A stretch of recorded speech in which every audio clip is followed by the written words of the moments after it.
Welcome to another video after the exciting video from yesterday. This one is just going to be some eBay stuff I got, and I'm going to start out with a team set of the, this is a minor league team set of the 2006 Bluefield Orioles.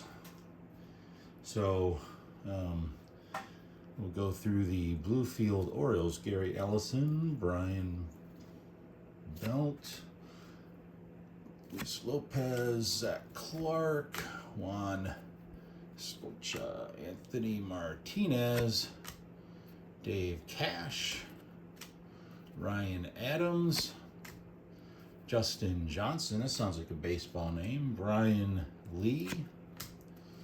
There's the card we're looking for right there. That's the primary one, is a Zach Britton. Go ahead and put that out there. Sam Basta, Larry Jaster, Giamar Guevara, Pedro Florimon, Pedro Silverin, couple different Pedros. Emil Teal, that's an interesting one. Tyler Henson, Brett Alar, Len Johnston, Billy Roel, Adolfito Garcia. He looks very serious. Kieran Pope, Paul Shamil, Lionel Yeme, Franklin Gonzalez, Jose Maria, Matt Hayes, Leonardo Hutches, Ezekiel Salen, Bruce Galloway, Andy Schindling, Jerry Greeley, Josh Fayola,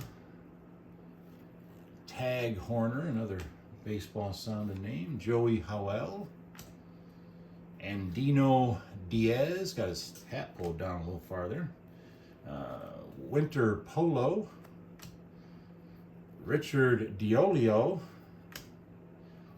Aubrey Miller, Ryan Wallett, Joe Nowicki, Zach Jevney, and Aaron Scott. Wow, that was a lot of cards with virtually no. That team must have not been the most stellar team in minor league history, although I believe it's I believe the Bluefield Orioles was a single A team, so usually you can have some washouts between single A and double A, triple A, all that kind of stuff, high A. So Zach Britton was really the guy from that set. I talked about Zach Britton before. I have another Zach Britton card I'm going to pull out here. This one is the Appalachian League Top Prospects. Same picture, but it's part of the Top Prospects set, and it's autographed. So go ahead and put him out there. Like I said, Zach Britton is known for having one of the most dominant seasons as a closer in the history of the game. But he's a reliever. He did do some starting when he first came out, but he mainly became a back end of the bullpen kind of guy, and was very good. I think he retired from baseball in 2023. Next up, we have a guy who is also known as a very good reliever, and he was he was kind of coming out right about the same time that Jeremy Hellickson was, who was a guy that we talked about before. And again, a guy that started out as a starter, but then they decided, okay, he's going to be a good bullpen guy, and he became sort of a back of the bullpen closer setup kind of guy. Very good player. And this is his 2010 Topps Series 2, Mr. Wade Davis of the Tampa Bay Rays. And I have another Wade Davis here from 2010. This is the Topps 206 autographed Wade Davis. It's got a little certification I got to remember to keep with it. So even though those autographs don't look the same, they are. We also have a Wade Davis. This is a 2010 Topps. I'm trying to see if it's if it tells me what kind of Topps it is. It might just be a Topps Series 1, Series 2, something like that. But that one I think is an insert, and these are from the actual Topps, I believe, Series 2. So the rookie cards for Wade Davis.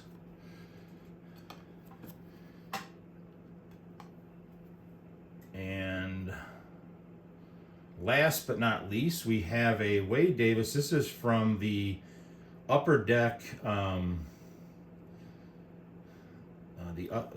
where is it? Upper Deck SP Authentic line that was, I don't know when they stopped doing SP Authentic, but this is a dual autograph of both Wade Davis on the bottom there and Reed Brizniak on the top. Reed Brizniak was another really top-end prospect for the Rays, and it's numbered 139 of 175. Next, we're going to get back into some Rick Porcello. I had talked about him on a couple videos now. One of my favorite pitchers when he first came out, very highly touted prospect.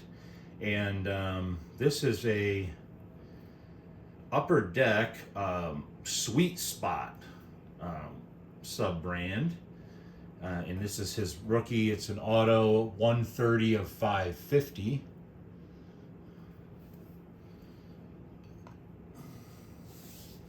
I have a couple cards here from these ones are Topps. Oh, I want to say, were they Topps? No, Topps Unique. I thought it was Topps Pristine, but these are from the Topps Unique sub-series, which I don't think Topps has anymore. And these are numbered to 1199. We have one numbered 196 and one at 108. And they're kind of thicker cards. For those of you not familiar with Topps Unique, I certainly wasn't. So a couple Rick Porcello rookie cards from the Topps Unique subset. Here's another Rick Porcello. This is from the 2009 Upper Deck Sweet Spot. This is a Sweet Swatch memorabilia card, and it's not an auto. It's just the memorabilia. I'm trying to see if it says it's game worn or just player worn, but I'm not seeing it on the back anywhere. This has been certified as having been used in an official MLB game. Okay, there we go. And it does look a little dirtier than the usual ones. So, used in an official MLB game. They don't really do that anymore. I mean, there probably still are some out there, but a lot of the brands have been going with just giving you player worn, not game used. We also have another Topps 206 Rick Porcello rookie card. And we have a second Topps 206 Porcello rookie card. I'm not sure what the difference is. One of them looks like it's the regular Topps 206, and then the other one on the back says Rookie, American League. So I don't know if that's just a Topps 206 thing. I've never actually gotten a box of Topps 206, so I'm not a very good expert. I don't think that's a brand that I'm going to get too involved with.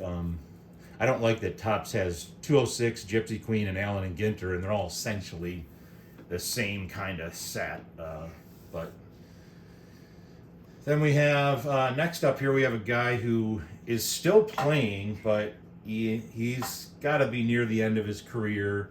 I'm not talking about Clayton Kershaw. But this guy, once his career is done and he's met the limited time, whatever frame, I have to believe he's going to be a Hall of Famer, if not a first ballot Hall of Famer. And that's Mr. Justin Verlander. This is his Fleer rookie card from back in 2006. And then also a Justin Verlander from 2000. I want to say this was 2006 as well. This is a Topps Allen and Ginter from 2006 rookie for Mr. Verlander. And so good on those. And last, but certainly not least, we have an actual Hall of Famer, considered by many of the players that played with him as the best pure power hitter in the game. And this is a 1991 Upper Deck, and I believe it's an Upper Deck. I don't believe it's part of the regular set. However, I may be wrong about that, but it's an Upper Deck Minor League Diamond Skills card. So, and it's numbered 17F, so I don't know what that means. I recognize the 91 design. I was actually still collecting cards in 91, but I don't recognize Diamond Skills, and I don't believe the cards from the regular set had an F after them. So if you know, go ahead and put that in the comments. And that pretty much cleans up the inventory of the eBay items. I went ahead and ordered a couple Bowman Mega Boxes from, I believe, 2022, although I'm not 100% sure on that. So I should be getting some stuff to open in the near future. But thought I would go over these, and feel free to subscribe, comment, like, dislike. If you haven't seen the 2025 Topps Chrome Update Blaster video that I did yesterday, you definitely want to check that out, because I was in that particular open, and I had very, very limited expectations, because the Topps Bowman Blaster value boxes have been more miss than hit recently. But let's just say I got the best hit I think I've ever gotten. I'm a little hesitant to say that, because I did get a one of one of a, I want to say it was a Fernando Tatis, but I may be wrong about that, of a 4-box memorabilia.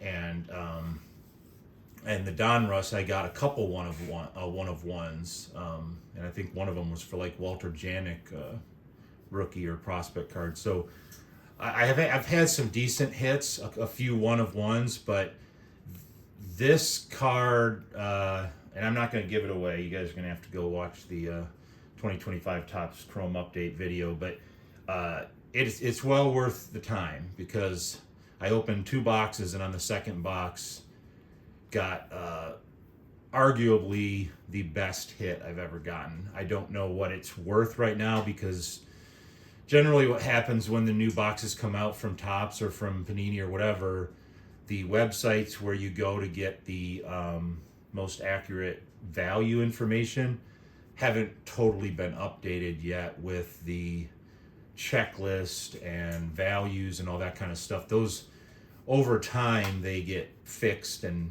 configured. And right now I went into Sports Card Pro to check on what the value of a card like that might be, and they had, for that particular card, they actually had the wrong person on it. They had somebody else's name as one of the people on the card. So I don't know why. I think it's just a mistake. They probably are looking at a different year or something. But they'll work out those kinks over time, and they'll fix the checklist and start updating the values. But I mean, a card that I saw that was similar, although it might be from 2024, was valued on there at over $800. And I do not think the card I pulled is worth $800. But I would say it could be worth around, $400, which would make it one of the most valuable cards I have in my collection, depending on what my Jeter 92 draft pick card would actually grade for. But unfortunately, I also have a Dave Winfield 74 rookie, but that one's not in very good shape at all. So that one is not going to command the 400-ish price tag. It's probably worth more in the $40 to $50 price range. So anyway, go check that video out. I think you'll like it. It's definitely changed my attitude towards Topps retail, because I was ready to give up on it completely based on recent box openings, but not so much anymore. I still want to try to pivot towards hobby and jumbo, because those still tend to give you a lot better value for your money, even though they are a little bit of a more upfront cost. But if I want to grab something just because it just came out and maybe I don't have the money for jumbo or hobby, I think I'd still be willing to grab a blaster box, hanger boxes, stuff like that, just for something to open, have some fun, see if you can, get that one out of 20, 1 out of 200 card. So anyway, that check that out, and let me know what you think of these.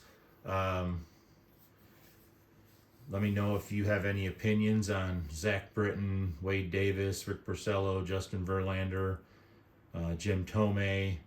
Do you think that Justin Verlander is going to be a first ballot Hall of Famer when he finally hangs it up? I was kind of hoping the Tigers would bring him back for his final year or two, give him a 2-year deal.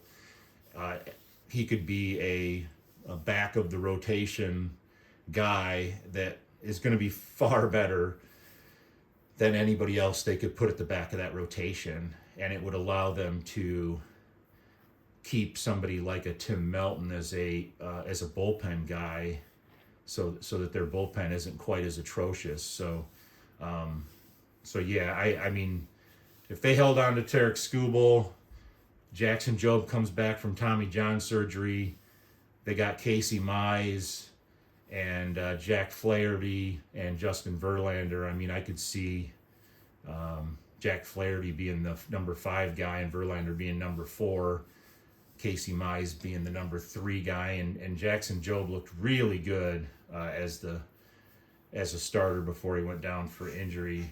So he could be a emerging starting pitching star, and then obviously Tarek Skubal, probably the best pitcher in baseball right now. Those 5 guys would be a pretty strong starting rotation, and you'd be able to use, like I said, Tim Melton as a reliever, because they really, really don't have a lot of talent in that bullpen. That's what really crushed them at the end of last season. And hopefully, and I say my prayers every night, the Tigers don't trade Tarek Skubal. Pay the man, keep the man. They don't tend to listen to me, though. I mean, that's why Justin Verlander's not Tiger still. So, anyway, that's the Yeltsin Gillo Tigers talk at the end of the video. That was a bonus. All right, thanks, everybody. Have a good night.